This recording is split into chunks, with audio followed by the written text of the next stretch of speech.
February 27th, 1942. Java Sea, Dutch East Indies. Aboard the heavy cruiser HMS Exeter, Commander Robert Oliver Fitzroy Carver watched through his binoculars as geysers of water erupted around the Allied formation. The Japanese cruisers were at least 20,000 yards away, well beyond the effective range of any torpedo known to Western naval intelligence. Yet ship after ship in the Allied squadron was taking hits from weapons that seemed to materialize from impossible distances. The Dutch light cruiser De Ruyter had just been struck by what observers initially assumed was a submarine attack. Minutes later, the Exeter took a torpedo hit despite being in waters supposedly cleared of enemy submarines. Carver, a veteran of Atlantic convoy operations who had fought German U-boats for 2 years, found himself facing a weapon that defied everything he understood about naval warfare. What Commander Carver and thousands of other Allied sailors didn't know was that they were being killed by a technological marvel that would take American intelligence nearly 2 years to fully comprehend.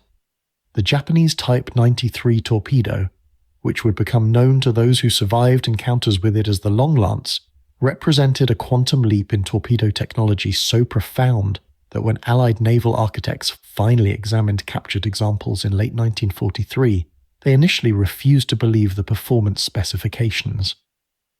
The weapon had been striking Allied vessels since the war's first hours, yet its existence as a distinct weapon system remained unknown to Western intelligence until Japanese dominance in night surface actions forced a systematic re-evaluation of what the enemy possessed. The story of the Long Lance began not in wartime desperation, but in the methodical peacetime development programs of the Imperial Japanese Navy during the 1920s and 1930s. While Western navies had largely settled on compressed air as the propulsion system for torpedoes, accepting the limitations this imposed on range and speed, Japanese naval engineers pursued a more radical solution. Captain Toshihide Asakuma, serving in the Navy Technical Department in 1928, championed the development of an oxygen-propelled torpedo despite the extreme dangers inherent in handling pure oxygen under pressure. The concept was theoretically simple, but practically treacherous. Compressed air torpedoes used atmospheric air, which is only 21% oxygen, with the remaining 79% being mostly nitrogen that contributed nothing to combustion. This inert nitrogen limited the fuel efficiency and therefore the range and speed of the weapon. Pure oxygen would eliminate this dead weight, allowing far greater performance, but pure oxygen was also extraordinarily volatile. A single spark, a tiny impurity in the fuel system, or a microscopic crack in a seal could trigger an explosion that would destroy the torpedo tube and kill everyone nearby. Western navies had experimented with oxygen propulsion in the early 1900s, but abandoned this concept after a series of catastrophic accidents. The British Royal Navy conducted experiments with oxygen torpedoes during World War I, but abandoned the project after finding the volatile gas too dangerous to handle safely. The United States Navy conducted tests in 1926, but concluded that operational oxygen torpedoes were too dangerous to deploy aboard warships where battle damage might compromise the elaborate safety systems required. Japanese engineers, however, pursued the technology with a determination that bordered on obsession. Between 1928 and 1933, the Kura Naval Arsenal suffered 18 serious accidents during oxygen torpedo development, killing 26 technicians and engineers. Each disaster was meticulously analysed, the causes identified, and new safety protocols implemented. The Japanese Navy's willingness to accept these casualties during peacetime development reflected a cultural approach to technological risk that differed fundamentally from Western military establishments. The breakthrough came in 1933 when engineers at Kura solved the purification problem. They developed a system for producing oxygen of such purity that the risk of spontaneous combustion dropped to acceptable levels. The oxygen was generated through a sophisticated cryogenic distillation process that removed virtually all impurities, then stored in specially treated steel tanks at pressures reaching 350 kilograms per square centimeter. The torpedo itself was a masterpiece of precision engineering. The Type 93 measured 9 meters in length and 61 centimeters in diameter, weighing 2,700 kilograms. The warhead contained 490 kilograms of Type 97 explosive, substantially more powerful than the torpex used in Allied torpedoes. The propulsion system consisted of a Chamois-type wet heater engine, where kerosene fuel mixed with pure oxygen in a combustion chamber, the resulting gases driving a turbine connected to counter-rotating propellers. The performance specifications achieved by 1935 were staggering by contemporary standards. At 48 knots, the Type 93 had an effective range of 22,000 meters, over 12 nautical miles. At 36 knots, the range extended to 35,000 meters, nearly 19 nautical miles. This compared to the American Mark 15 torpedo used on destroyers, which had a maximum range of 6,000 yards at 45 knots, or the British Mark 9, which could reach 7,000 yards at 41 knots. The Japanese weapon could travel 3 times farther than its Allied counterparts while maintaining higher speeds. Perhaps most significantly, because the Type 93 exhausted almost pure water vapor rather than the telltale bubble wake produced by compressed air torpedoes, it was virtually invisible in its approach. In night actions or conditions of reduced visibility, Allied vessels had no warning of incoming torpedoes until the moment of impact. The Imperial Japanese Navy went to extraordinary lengths to maintain the secrecy of their oxygen torpedoes. The weapons were designated Type 93 to suggest they were developed in 1933, the 2593rd year of the Japanese imperial calendar, but they were deliberately misidentified in all documentation as conventional compressed air weapons. Japanese naval officers were forbidden from mentioning oxygen propulsion in any written communications. Even within the Navy, knowledge of the torpedo's true capabilities was restricted to those with direct operational need. When the heavy cruiser Miyoko conducted live-fire exercises with Type 93 torpedoes in 1936, foreign naval attachés observing it from invited positions were shown carefully staged demonstrations using older, compressed air weapons. The actual Type 93 firings occurred only after foreign observers had departed. This operational security proved remarkably effective. British, American, and Dutch naval intelligence services tracked Japanese torpedo development throughout the 1930s, but detected no indication of oxygen propulsion. A 1938 assessment by the United States Office of Naval Intelligence concluded that Japanese torpedoes were roughly equivalent to American weapons in performance, perhaps slightly inferior in reliability. The report noted that Japanese destroyers appeared to carry an unusually large number of torpedo tubes, but attributed this to Japanese preference for mass torpedo attacks, rather than to any advantage in individual weapon performance. As late as November 1941, the standard intelligence briefing provided to Allied naval commanders in the Pacific described Japanese torpedoes as having maximum ranges of 8,000 to 10,000 yards, less than half their actual capability. The Type 93 entered combat in the opening hours of the Pacific War. On December 8, 1941, Japanese forces attacked the Philippines, Malaya, and Hong Kong simultaneously.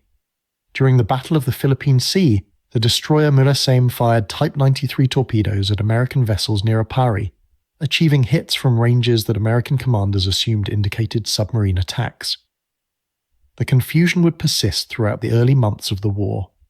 On December 10, 1941, the sinking of HMS Prince of Wales and HMS Repulse off the coast of Malaya was attributed entirely to Japanese aerial torpedoes, when in fact several Type 93 torpedoes fired by Japanese destroyers had also struck the British capital ships. The aerial attack was so overwhelming that the additional torpedo hits went unnoticed in the chaos of the action.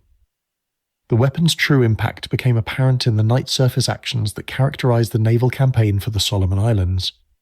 On the night of August 8 to 9, 1942, during the Battle of Savo Island, Japanese cruisers under Vice Admiral Gunichi Mikawa approached an Allied force guarding the approaches to Guadalcanal.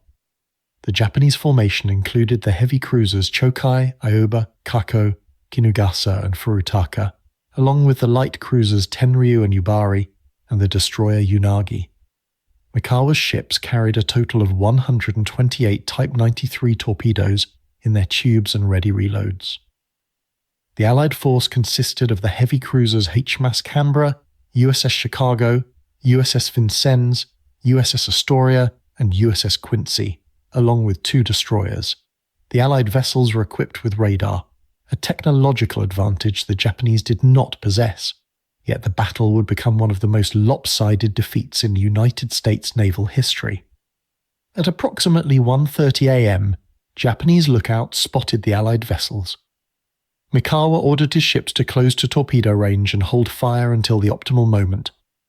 The Allied radar operators detected the Japanese formation, but dismissed the contacts as rain squalls, a tragic misinterpretation that would cost hundreds of lives.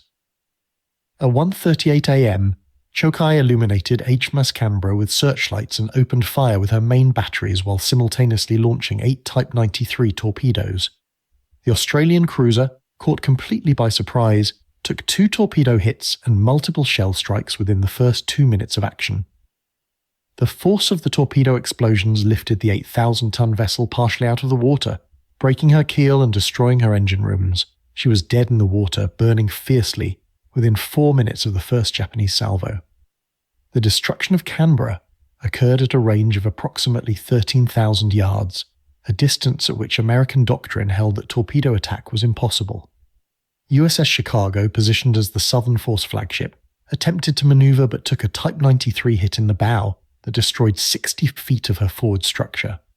The cruiser's captain, Howard Bode, made the inexplicable decision not to warn the Northern Force of cruisers that Japanese ships were in the area, a failure of command that would haunt him until his suicide a year later. Meanwhile, Mikawa's force swept northward, engaging the northern group of cruisers. Vincennes, Astoria, and Quincy found themselves under attack from multiple directions, with Japanese cruisers firing both guns and torpedoes from ranges between 8,000 and 14,000 yards. Captain Frederick Reef-Cole aboard Vincennes initially believed his ship was under attack by American vessels in a tragic friendly fire incident. He ordered his guns to fire into the air to signal his identity, wasting precious seconds while Type 93 torpedoes raced toward his vessel at 49 knots. Vincennes took 2 torpedo hits on her port side, the explosions tearing enormous holes in her hull below the waterline. She would sink at 2:50 a.m. with the loss of 332 men. Quincy took a Type 93 hit that destroyed her forward engine room, followed by a second torpedo that detonated in her after engine room, leaving her powerless and listing. She sank at 2:35 a.m., taking 389 of her crew with her. Astoria survived the initial torpedo and gunfire damage, but the fires could not be controlled, and she capsized and sank 12 hours later with 219 dead. The Battle of Savo Island lasted 32 minutes. In that brief engagement, the Imperial Japanese Navy sank 4 Allied heavy cruisers and damaged 2 more while suffering only light damage to 3 of their own cruisers. Japanese casualties totaled 58 killed and wounded. Allied casualties exceeded 1,000 dead and 700 wounded.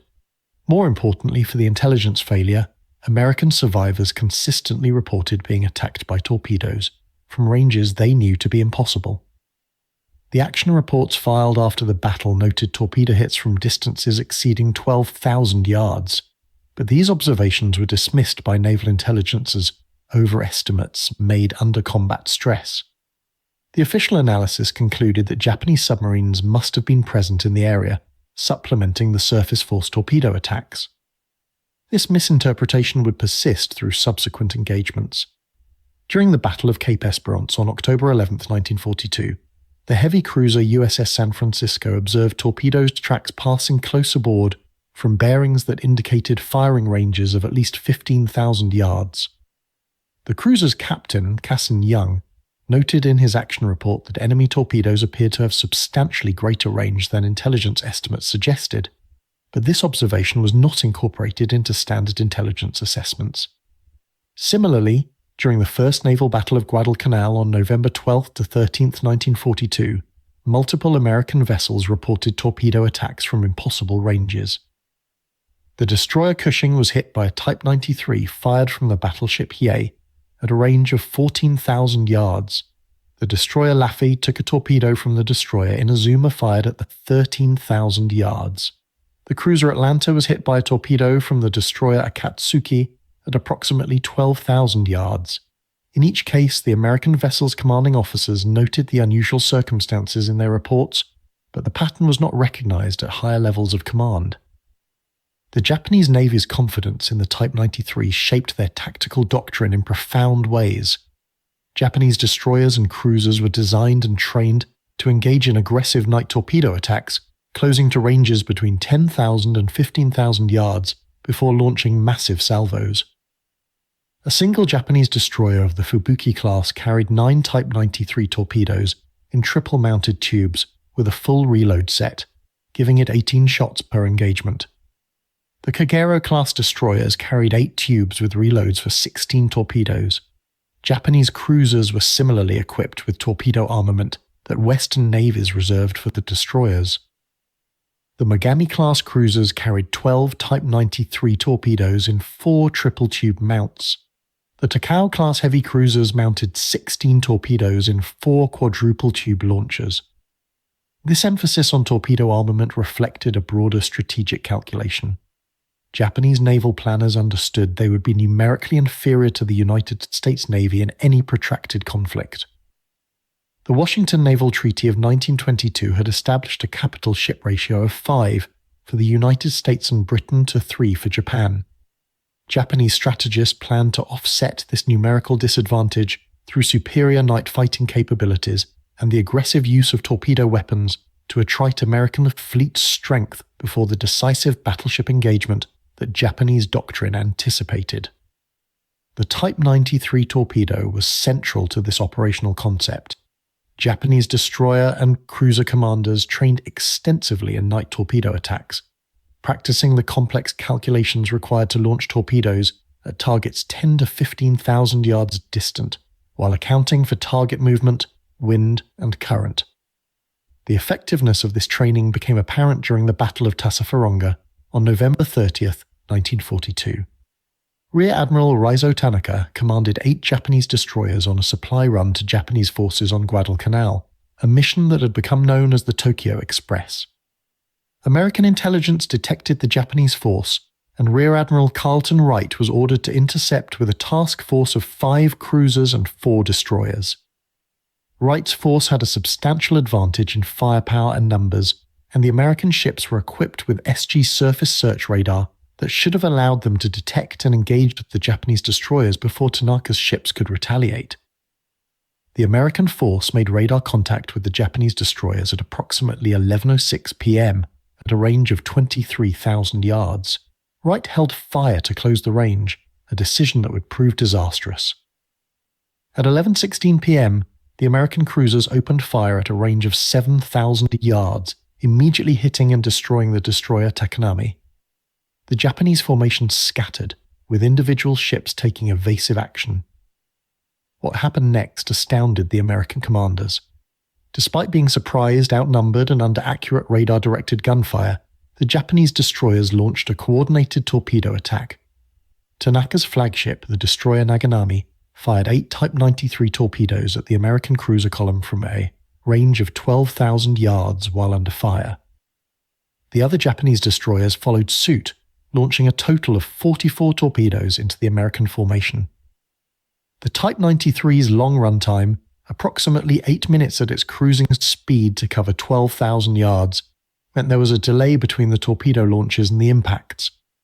American commanders, seeing the Japanese destroyers turn away and retreat, believed they had won a decisive victory. Then the torpedoes arrived.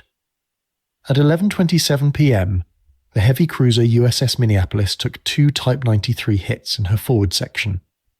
The explosions tore off her entire bow forward of the first turret, removing approximately 100 feet of the ship's length. She immediately lost headway and began taking on water at a catastrophic rate. Damage control teams managed to seal the forward bulkheads and prevent her from sinking, but she was out of the war for a year.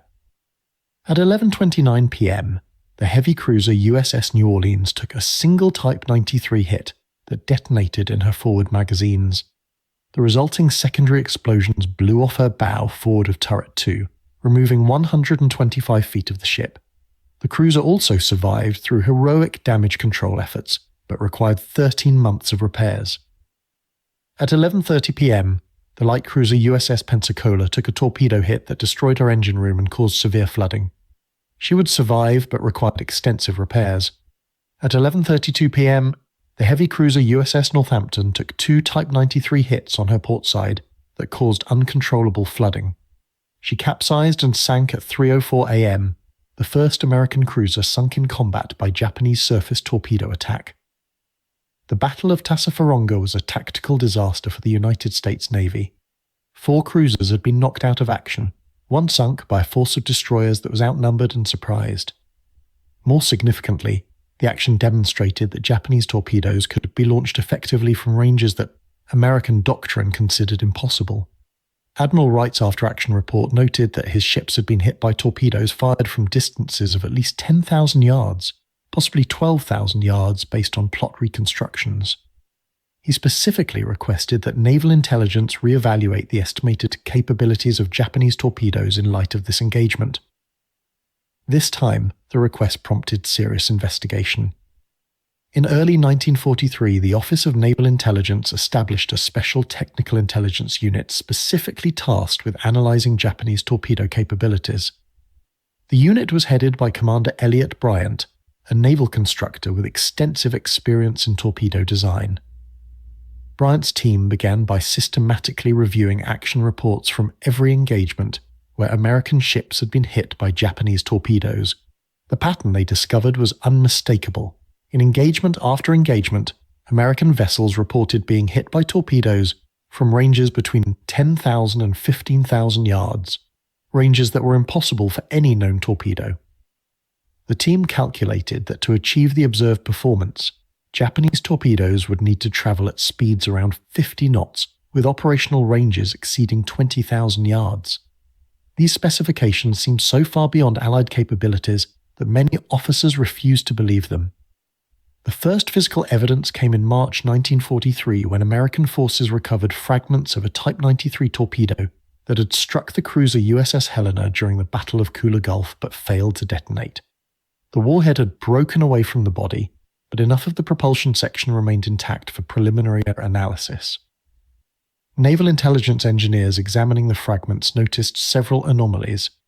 The combustion chamber showed no evidence of the residue typically associated with compressed air torpedoes. The fuel tanks were constructed of an unusual alloy specifically designed to resist corrosion from a highly reactive substance. Most tellingly, the gas generator section contained traces of extremely pure oxygen. When the examining engineers realized they were looking at an oxygen-propelled torpedo, the implications were immediately apparent. Such a weapon could indeed achieve the performance that combat reports had documented. The intelligence breakthrough prompted an urgent re-evaluation of American torpedo doctrine and tactics.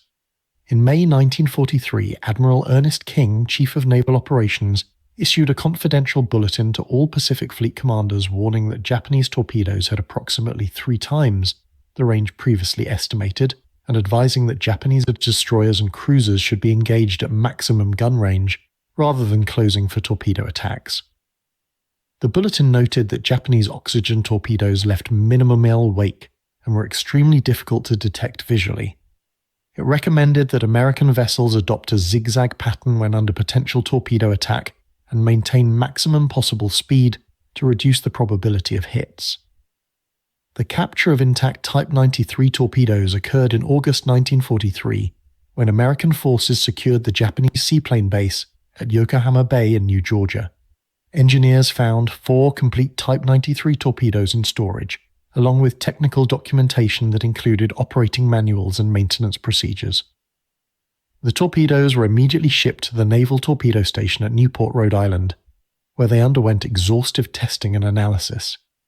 The engineering team that examined the weapons was astounded by what they found.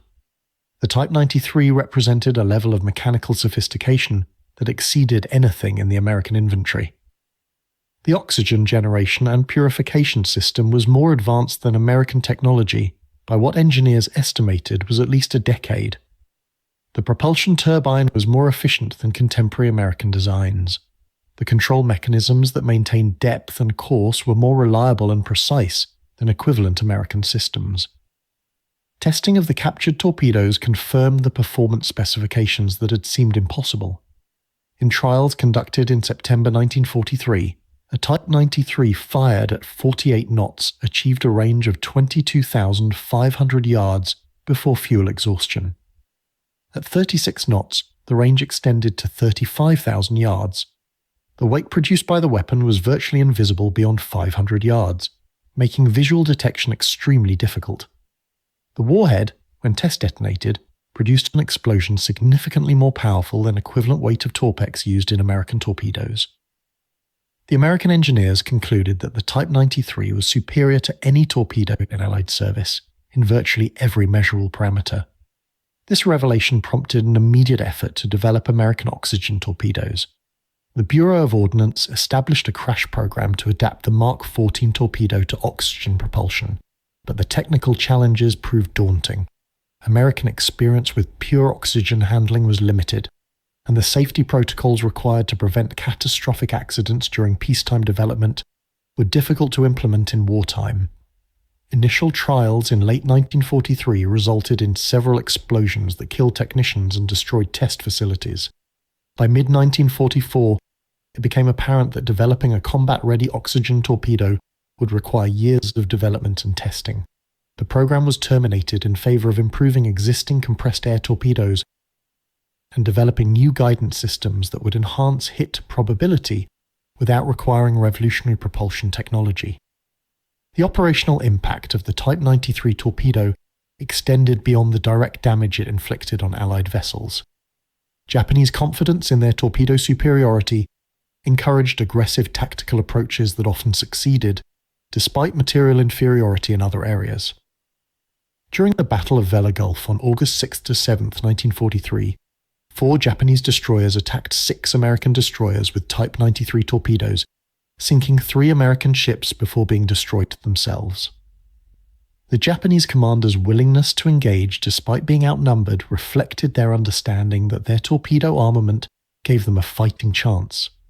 Similarly, during the Battle of Empress Augusta Bay on November 2, 1943, Japanese cruisers and destroyers launched over 50 Type 93 torpedoes at American forces, achieving several hits that damaged the light cruiser USS Denver and the destroyers Foote and Spence. American tactical doctrine adapted slowly to the reality of Japanese torpedo superiority. The development of effective countermeasures was hampered by the fundamental physics of the situation. A torpedo traveling at 50 knots covers 840 yards per minute. Even if detected immediately upon launch from 10,000 yards, a target vessel has only approximately 12 minutes to maneuver. Given the time required to observe torpedo wakes, plot their course, and execute evasive action, the actual window for response is closer to 8 or 9 minutes. Japanese tactics of launching torpedoes in spread patterns further complicated evasion. A Japanese destroyer might launch 8 torpedoes spaced at 200-yard intervals, creating a wall of weapons 1,600 yards wide. Evading one torpedo often meant turning into the path of another. The most effective American counter-tactic proved to be aggressive use of radar-directed gunfire to disrupt Japanese torpedo attacks before weapons could be launched. The development of improved fire control radar systems in 1943 and 1944 gave American cruisers and destroyers the ability to engage Japanese vessels at ranges of 15 to 18,000 yards with reasonable accuracy, beyond the effective launch range even of Type 93 torpedoes. By forcing Japanese commanders to maneuver under fire, American forces could degrade the accuracy of torpedo attacks and reduce the number of weapons launched. This tactical evolution is visible in the declining effectiveness of Japanese torpedo attacks in late 1943 and 1944, even though the Type 93 torpedo itself remained unchanged. The strategic implications of Japanese torpedo superiority were profound, but ultimately could not overcome Japan's fundamental disadvantages in industrial capacity and resources. The Type 93 torpedo was a masterpiece of engineering that gave Japanese naval forces a significant tactical advantage in surface engagements, but each torpedo required approximately 100 hours of skilled labor to manufacture, using materials that became increasingly scarce as the war progressed. The pure oxygen production process required substantial electrical power, and the cryogenic equipment needed frequent maintenance. As American submarines strangled Japanese supply lines, and air attacks destroyed Japanese industrial facilities, production of Type 93 torpedoes declined. By 1944, Japanese destroyers and cruisers often went into combat with reduced torpedo loadings, sometimes carrying only half their designed armament due to manufacturing shortfalls. The human cost of Japan's oxygen torpedo program continued throughout the war. In addition to the development phase casualties, operational accidents killed hundreds of Japanese sailors. Handling accidents remained a persistent danger. In several instances, accidental detonations during maintenance caused severe casualties and damage to vessels. The cruiser Keiko suffered a similar catastrophic explosion in August 1942 that investigators attributed to oxygen torpedo mishandling, though the ship was sunk shortly thereafter by an American submarine, and the true cause was never definitively established. Japanese sources suggest that oxygen torpedo accidents claimed approximately 500 lives during the war years, a price Japanese naval leadership accepted as necessary for maintaining their tactical edge. The final major engagement where Type 93 torpedoes played a decisive role was the Battle of Leyte Gulf in October 1944. During the night action in Surigao Strait on October 24th to 25th, Japanese destroyers launched approximately 50 Type 93 torpedoes at American battleships and cruisers. The antiquated Japanese battleship Yamashiro was hit by multiple American torpedoes and sank, but not before Japanese destroyers had launched their weapons. The destroyer USS Albert W. Grant was caught in the crossfire and severely damaged. These attacks, though ultimately unsuccessful in preventing the destruction of the Japanese force, demonstrated that the Type 93 remained a potent weapon even in the war's final year. After Japan's surrender, American technical intelligence teams conducted exhaustive examinations of Japanese naval facilities and weapons. The oxygen torpedo production facilities at Kure were found to be remarkably sophisticated, with safety systems and quality control measures that exceeded American peacetime industrial standards. Engineers discovered that Japanese torpedo manufacturers had solved numerous technical problems that American designers had considered insurmountable. The oxygen purification process used cryogenic fractional distillation with efficiency levels. American industry would not match until the 1950s. The high-pressure oxygen storage system incorporated safety features including burst discs, pressure relief valves, and automatic shutdown mechanisms that were more advanced than contemporary American designs. The broader lesson that emerged from the Type 93 torpedo story was the danger of intelligence complacency. American naval intelligence had systematically dismissed reports of Japanese torpedo capabilities that contradicted pre-war assessments. The assumption that Japanese technology was inferior to Western designs, rooted partly in racial prejudice and partly in genuine intelligence gaps, led to tactical doctrines that cost thousands of American lives. Allied commanders sent their ships into battle unaware that enemy weapons could strike from ranges beyond their defensive capabilities. The correction of this intelligence failure came too late to prevent the disasters at Savo Island, Tassafaronga, and numerous other engagements where American vessels were devastated by weapons they didn't know existed. The Type 93 torpedo represented one of the few areas where Japanese technology genuinely surpassed Allied capabilities during World War II. While American and British forces held overwhelming advantages in radar, sonar, fire control systems, and electronic warfare, the Japanese oxygen torpedo remained unmatched until the war's end. Had Japanese industry possessed the capacity to produce Type 93 torpedoes in the quantities required to fully exploit their capabilities, and had Japanese forces retained the skilled personnel necessary to employ them effectively, the naval campaign in the Pacific might have been considerably more costly for Allied forces. As events transpired, the combination of American industrial supremacy, technological adaptation, and tactical evolution ultimately overcame Japanese torpedo superiority, but not before the Long Lance had written itself into naval history as one of the most effective torpedoes ever deployed in combat.